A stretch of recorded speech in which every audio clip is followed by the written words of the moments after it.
सुजानगढ़ सूचना में आपका स्वागत है। गांधी बस्ती में स्थित गुजराती लोगों के मोहल्ले में एक युवक ने गत रात्रि को अपने कमरे में फांसी के फंदे पर झूलकर आत्महत्या कर ली है। जानकारी अनुसार पंचमुखी बालाजी मंदिर के पास स्थित अपने घर में करीब 24-25 वर्षीय युवक प्रदीप मूल निवासी गुजरात ने अपने कमरे में गत देर रात को सोया था। सुबह उसके माता पिता बर्तन बेचने के लिए कानूता गांव की साइड चले गए। दोपहर तक प्रदीप जब कमरे से बाहर नहीं आया तो परिवार के अन्य सदस्यों ने गेट खोलकर देखा तो घटना का खुलासा हुआ। मौके पर पुलिस ने पहुंचकर निरीक्षण किया और मृतक के माता पिता के घर आने के बाद शव को राजकीय बगड़ी अस्पताल की मोर्चरी में टीम हारे का सहारा के संयोजक श्याम स्वर्णकार, विनोद सेन, नवरत्न बिजारणे आदि की मदद से पहुंचाया। दूसरी ओर अखिल भारतीय किसान संघर्ष समन्वय समिति द्वारा उपखंड कार्यालय पर दिया जा रहा धरना तीसरे दिन भी जारी रहा। बीकानेर से आए समाजशास्त्र के प्रोफेसर श्याम सुंदर जानी ने इस अवसर पर कहा कि सरकार अपने देश में आंदोलनकारियों को पराया बनाने की कोशिश कर रही है, लेकिन देश का किसान एक सूत्र में रहकर सरकार के अन्याय की मुखालफत करता रहेगा।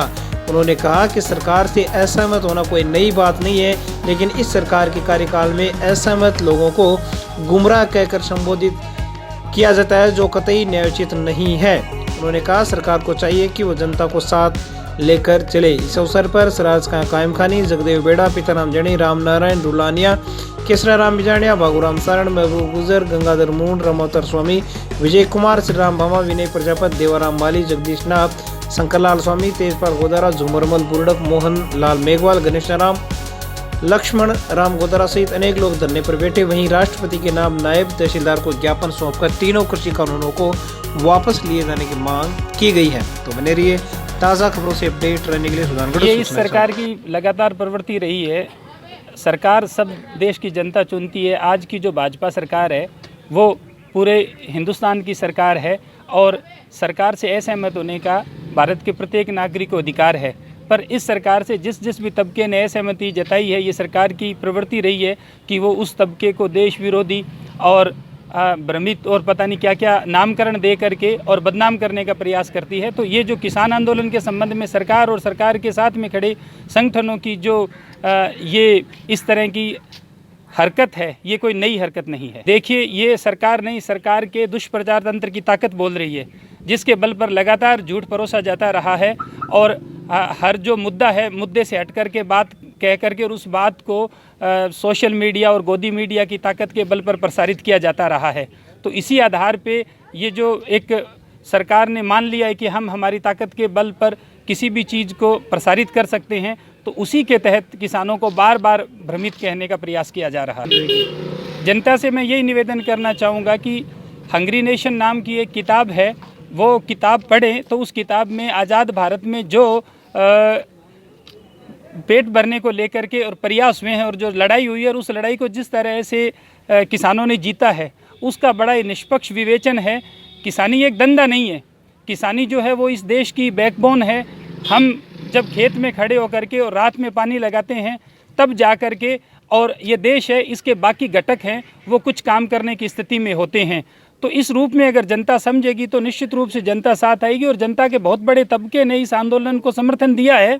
तो मैं ये मानता नहीं हूँ कि जनता का समर्थन और भरोसा इस आंदोलन के साथ में नहीं है। देखिए, इस देश में दो ही तबके ऐसे हैं जो खुली छत के नीचे चाहे पारा 0 डिग्री हो खड़े रहते हैं। एक तबका देश की चौकसी कर रहा जवान और दूसरा खेत में पानी लगा रहा है या फसल की रखवाली कर रहा किसान।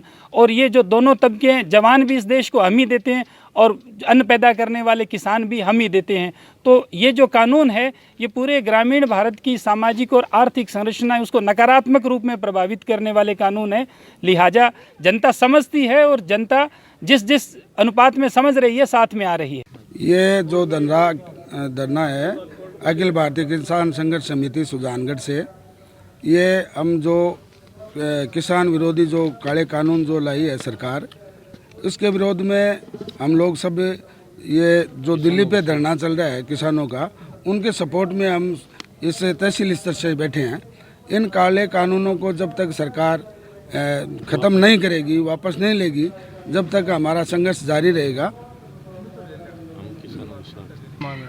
केंद्र सरकार से यही मांग है कि जो आज मोदी सरकार है, ये आज अंडानी और अंबानी के जो अधीन होकर और पहले से MOU करके और उनके बड़े बड़े गोदाम स्टोकर बनाने के उनको ज़्यादा हित देने के लिए, और उन्होंने ये जो कानून जो पास कर रही है ये पूरे किसानों का इसमें बहुत बड़ा नुकसान होने वाला है।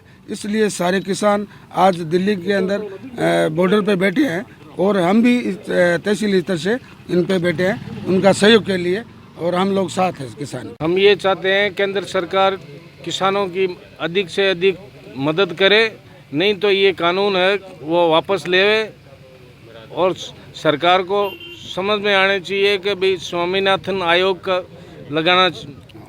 आयोग लेना चाहिए, लागू करना चाहिए। तेरी क्या मजबूरी, हमारी आजादी जमाखोरी, विरोधी कानून वापस लो।